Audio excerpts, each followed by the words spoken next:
Hello friends, lens classes के fourth session में आप सभी का स्वागत है। आज हम पढ़ने जा रहे हैं पास्ट इंडेफिनिट टेंस। जैसे कि इंडेफिनिट और टेंस के बारे में आपको पिछले वीडियो में बता चुका हूं। इंडेफिनिट का अर्थ होता है अनिश्चित और टेंस का अर्थ होता है समय। और यहाँ पे पास्ट का अर्थ देख लेते हैं। पास्ट का अर्थ है भूतकाल, यानी कि बीता हुआ समय। वो बात जो किसी बीते हुए कार्य की जानकारी है, वो आपके सभी पास्ट इंडेफिनिट टेंसेस के अंतर्गत आएंगे। पास्ट इंडेफिनिट टेंसेस के बारे में एक बात और मैं आपको बता दूं, सभी टेंसेस में अगर कुछ महत्वपूर्ण है तो वो ये है, सबसे ज्यादा यूज किया जाने वाला टेंस अगर कोई है तो वो पास्ट इंडेफिनिट टेंस है। आप रीडर में जो भी क्वेश्चन आंसर लिखेंगे वो सारे के सारे पास्ट इंडेफिनिट सेंटेंस से ही बनते हैं। स्टोरी राइटिंग भी आपकी मान के चलिए कि 70% इसी टेंसेस पर डिपेंड करती है। तो इसको अच्छे से समझने की कोशिश करेंगे। पास्ट का अर्थ है भूतकाल, यानी कि बीता हुआ समय। वो बात जो किसी बीते हुए समय की जानकारी देगा वो आपका पास्ट इंडेफिनिट कहलाएगा। यहाँ पे मैं एग्जांपल लेके चलूंगा, उदाहरण लेके चलूंगा। यहाँ पे मैं इसकी पहचान बताऊंगा कि किसी भी सेंटेंस को पहचानना कैसे है कि पास्ट का है या किसी और का है। तो चलिए शुरू करते हैं। पहली परिभाषा जो आप लोगों ने पढ़ रखी है, ता था, ती थी, ते थे। यदि किसी वाक्य के अंत में आपको ये शब्द देखने को मिला, ता था, ती थी, ते थे, तो मान के चलिए वो आपका पास्ट इंडेफिनिट टेंस होगा। जैसे कि देख लेते हैं, मेरे दादाजी, मेरे दादाजी प्रतिदिन सैर पर जाते थे।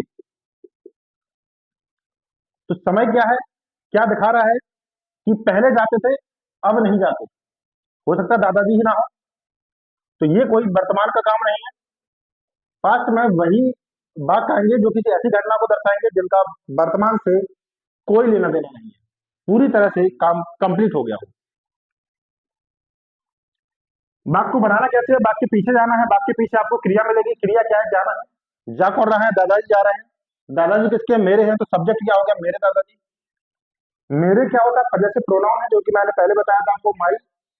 माई हमेशा अकेले नहीं आएगा, कभी अकेले नहीं आएगा, किसके साथ आएगा, जिस पर वो अपना अधिकार दिखाएगा।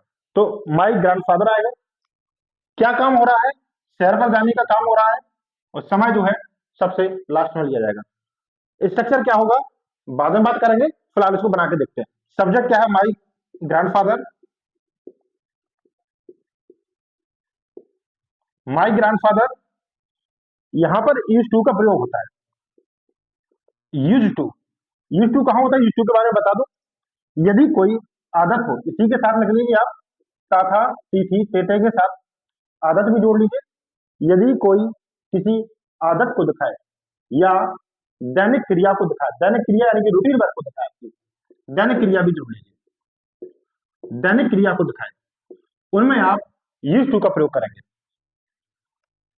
यूज टू के बाद वर्ब की फर्स्ट फॉर्म आएगी और फिर आपका object. My grandfather use to go for walk daily. तो पहली परिभाषा में आपने क्या देखा, ता था, ती थी, ते थे, आदत, दैनिक क्रिया। वैसे तो आपको ते थे मिल गया है, नहीं भी होता। यदि कोई पास्ट की आदत, भूतकाल की आदत, या भूतकाल का कोई दैनिक कार्य, या कोई नियम को दिखाने वाला कार्य, नियम से चलने वाला कार्य, वो सभी हों तो हम पास्ट इंडेफिनिट मानेंगे और उसको इस तरीके से बनाएंगे। सेकंड क्रिया, सेकंड डेफिनेशन में देख लेते हैं। यदि वाक्य वाक्य अंत में बड़ा आ, बड़ी ई, बड़े ई, बड़ा ए, या आ था, ई थी,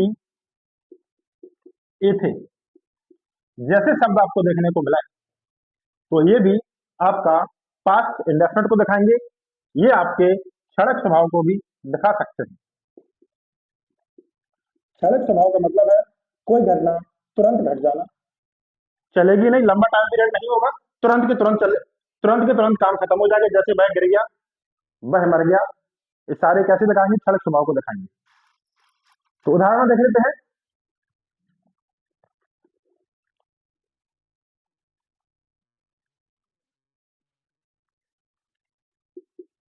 चीता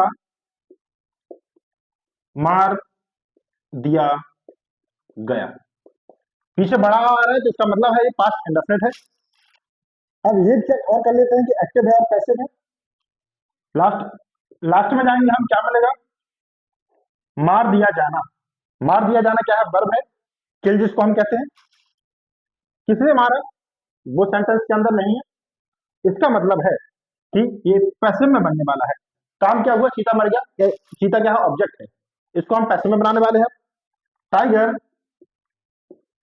द टाइगर वॉज किल्ड। ध्यान रखिए, कोई भी सेंटेंस बनाना है तो उसके पहले पहचानना है कि वो सेंटेंस आपका किस टेंस का है, पास्ट है, प्रेजेंट है, फ्यूचर है, एक्टिव में है या पैसिव में है। जब ये दो बातें अच्छे से समझ लेंगे उसके बाद ही हम सेंटेंस को बनाना शुरू करेंगे। एक और सेंटेंस ले लेते हैं, एक और सेंटेंस ले लेते हैं।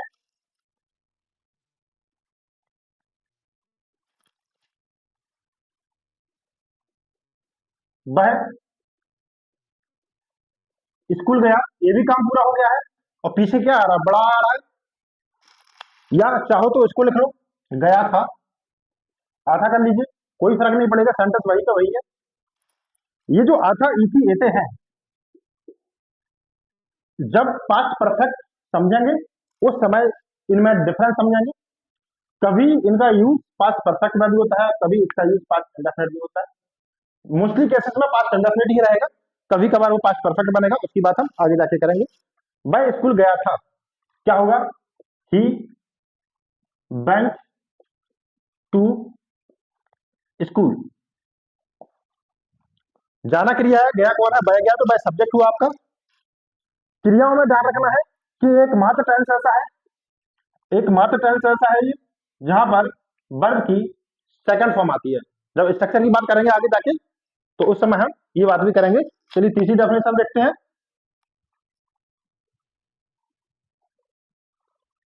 तीसरी डेफिनेशन में देखते हैं, यदि आपके पास वर्ड्स ऐसे आए, याद था,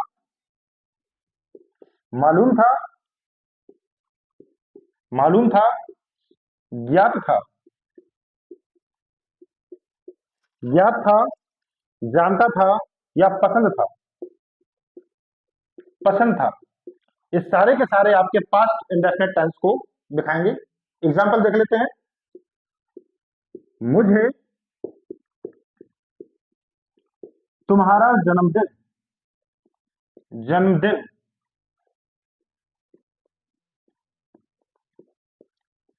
याद था। जन्मदिन भूलना भी नहीं है किसी का, क्योंकि जन्मदिन भूलने में बहुत पंगे होते हैं। मुझे तुम्हारा जन्मदिन याद था, याद था आ गया है, इसका मतलब है क्या? पास्ट इंडेफिनिट है। पास्ट इंडेफिनिट याद किसको था? मुझे था, तो आई सब्जेक्ट हो गया। क्या था? तुम्हारा जन्मदिन। तो तुम्हारा जन्मदिन क्या हो गया? फिर आपका ऑब्जेक्ट हो गया। तुम्हारा क्या है? इसका पजेसिव केस है। पजेसिव केस क्या करता है? जिसके साथ आता है, जिस पर अधिकार दिखाता है, उसके साथ दिया जाता है। तो देखेंगे, आई रिमेम्बर्ड,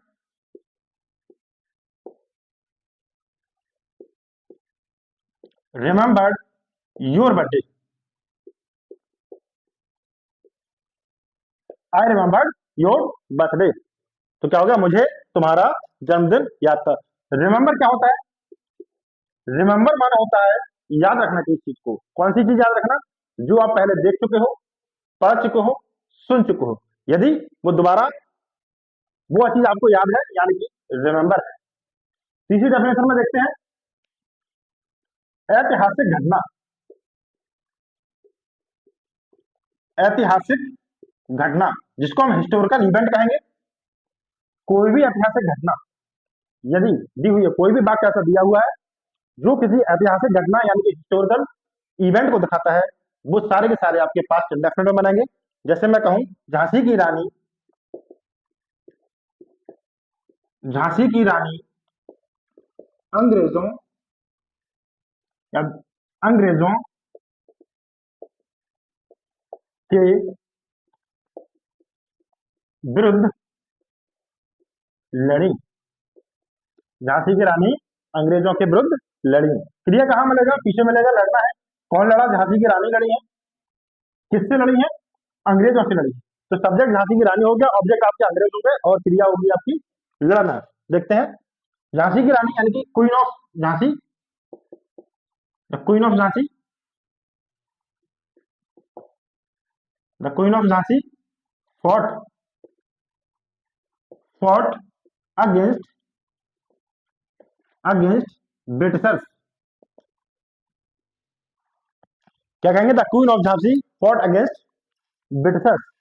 तीसरी डेफिनेशन में देखते हैं, पांचवी डेफिनेशन में, पांचवी डेफिनेशन में, यदि काश वर्ड आया हो, काश मैं राजा होता, काश ऐसा होता, विश या इफ ओनली वर्ड आया हो, उसका आगे का टेंस भी, अब आगे का सेंटेंस भी हम पास्ट इंडेफिनिट में बनाएंगे। देख लेते हैं क्या आना चाहिए, दिस हो या इफ ओनली हो, दोनों का मतलब यह है काश।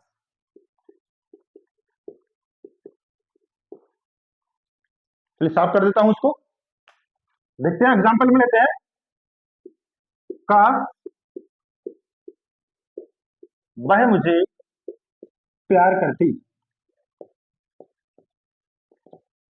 उससे आपकी दोस्ती है नहीं, उसने आपको कभी प्यार नहीं किया, आप उम्मीद लगा रहे हो काश ऐसा होता, उसमें क्या लगना है? आई विश, काश, सी लव्ड मी। इसके बाद का जो सेंटेंस बनेगा, भले ही यहाँ पे था नहीं है, भले ही ऐसा नहीं लग रहा कि काम नहीं हुआ या काम हुआ, जो भी है, आपको अगर काश दिख गया है, संभावना आप सपने में सोच रहे हैं काश ऐसा हो जाता, तो आप पीछे वाला जो सेंटेंस है वो आप पास्ट इंडेफिनिट में बनाओगे। जैसे कहूं, काश मैं राजा होता, I wish I were a king. इस चीज को ध्यान रखना है। और लास्ट में चलते हैं, it is time, it's time या इट इज हाई टाइम। इसका अर्थ क्या है? उचित समय, उचित या सही समय।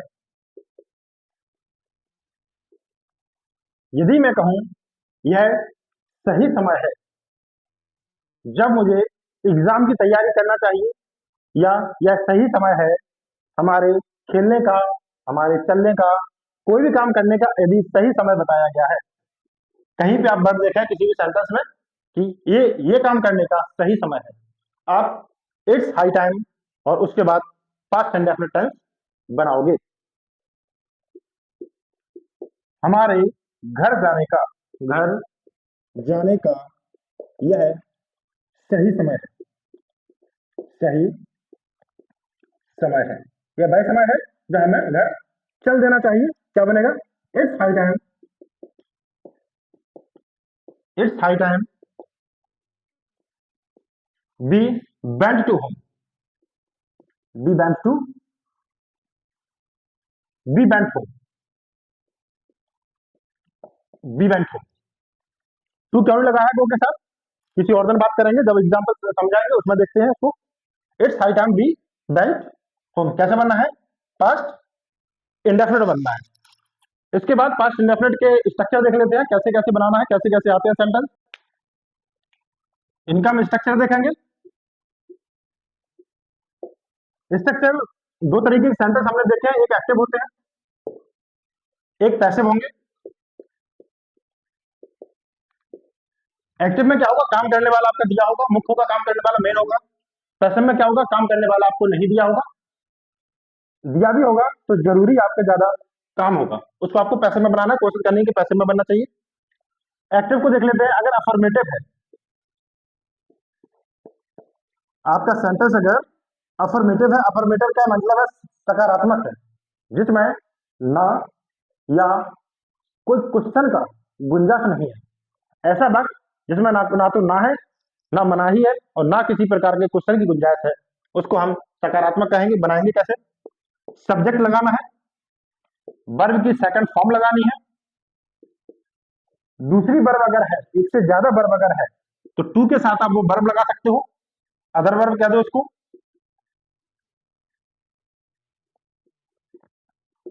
इसके बाद आपको ऑब्जेक्ट लगाना है, और टाइम अगर है तो इसके बाद जाएगा इस पर फोकस करना है। वर्ब की सेकंड फॉर्म एकमात्र सेंटेंस पास्ट इंडेफिनिट है जिसमें वर्ब की सेकंड फॉर्म आती है, बिल्कुल ध्यान रखना है। और सबसे ज्यादा आने वाला सेंटेंस भी यही है, इसको बिल्कुल नहीं भूलना है। अधिकतर गलती जो है, गलती की गुंजाइश जो है वो वर्ब की सेकंड फॉर्म में होती है। तो वर्ब की आपको सभी वर्ब्स की आपको फॉर्म भी आनी चाहिए। एक अलग से सेशन रखेंगे, उसमें जो मेन वर्ब्स है उनको मैं आपको दे दूंगा, उसकी सारी फॉर्म्स बता दूंगा। बाकी फॉर्म्स आप अपनी बुक्स या और कहीं से भी सीख सकते हैं।